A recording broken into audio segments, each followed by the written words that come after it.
খবর 24 সাথে আপনাকে স্বাগত। নতুন নতুন খবর জানার জন্য আমাদের চ্যানেলে চোখ রাখুন। নমস্কার, খবর 24/7 আপনাদের স্বাগত। সোমবার পড়েছে দোল, আর দোলের আগেই সোশ্যাল মিডিয়ায় একটা ভিডিও ভাইরাল হয়েছে। তাতে দেখা যাচ্ছে যে মেট্রোর মধ্যে বসে দোল খেলছেন দুই যুবতী। তারা একে অপরের গাল ঘষে দিচ্ছেন, মুখে মুখ ঘষে দিচ্ছেন, একে অপরের ওপর শুয়ে আছেন। গালে গাল, মুখে মুখ ঘষে অন্যের ওপরে শুয়ে মেট্রোয় দোল খেলছেন দুই যুবতী।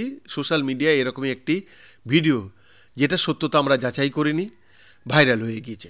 ভিডিও দেখে নেটিজেনরা দাবি করছেন যে দিল্লির মেট্রোর দৃশ্য সেটি, যদিও ওই ভিডিওর সত্যতা নিয়ে সন্দেহ প্রকাশ করেছেন দিল্লি মেট্রো রেল কর্পোরেশন। শনিবার মেট্রো কর্তৃপক্ষের তরফে জানানো হয়েছে যে ওই ভিডিওটি যাচাই করে দেখা হচ্ছে ভিডিওটি আদৌ আসল নাকি ডিপফেক প্রযুক্তি ব্যবহার করে সোশ্যাল মিডিয়ায় সেটা ছড়ানো হয়েছে তা তদন্ত করে দেখছে মেট্রো কর্তৃপক্ষ, বলা যেতে পারে দিল্লি মেট্রো কর্তৃপক্ষ। একটি বিজ্ঞপ্তি জারি করে মেট্রো কর্তৃপক্ষের তরফে বলা হয়েছে যে প্রাথমিকভাবে মেট্রোর ভিতরে এই ভিডিও শ্যুট করা হয়েছে কিনা সেটা নিয়েও সন্দেহ আছে, কারণ ওই ভিডিও তৈরির জন্য ডিপফেক প্রযুক্তি ব্যবহার করা হতে পারে বলে মনে করা হচ্ছে। তবে মেট্রোর সন্দেহ ঠিক কিনা তা বিস্তারিত তদন্তের পরই বুঝে যাবে। এমনিতে মেট্রো কর্তৃপক্ষের তরফে জানানো হয়েছে মেট্রোর মধ্যে রিল বানানো বা এমন কোনো কাজ করা থেকে বিরত থাকার জন্য লাগাতার প্রচার করা হয়, যা অন্য যাত্রীদের সমস্যার মুখে ফেলতে পারে। লাগাতার সচেতনামূলক প্রচারও চালানো হয়, যদিও অনেকেই যে সেই বিষয়টি কানে তোলেন না তা নিয়মিত সোশ্যাল মিডিয়ায় চোখ রাখলেই বোঝা যাচ্ছে।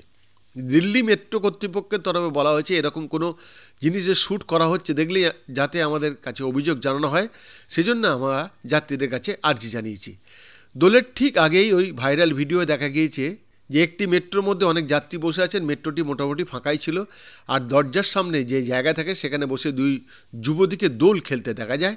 তাদের সামনে একটি জায়গায় রং রাখা ছিল, আর তারা একে অপরের গালে গাল ঘষে, মুখে মুখ ঘষে দোল খেলছেন। একটা সময় তাদের একে অপরের ওপর শুয়েও পড়তে দেখা গিয়েছে। আর যেদিকে ওই যুবতীরা দোল খেলছিলেন সেদিকে তাকিয়ে কয়েকজন যাত্রীকে হাসতে দেখা গিয়েছে ভাইরাল ভিডিওয়। সেই ভিডিও দেখে হাসাহাসি শুরু করেছেন নেটিজেনদের একাংশ। কেউ কেউ আবার বিরক্ত হয়ে যুবতীদের বিরুদ্ধে পদক্ষেপ করার দাবি তুলেছেন।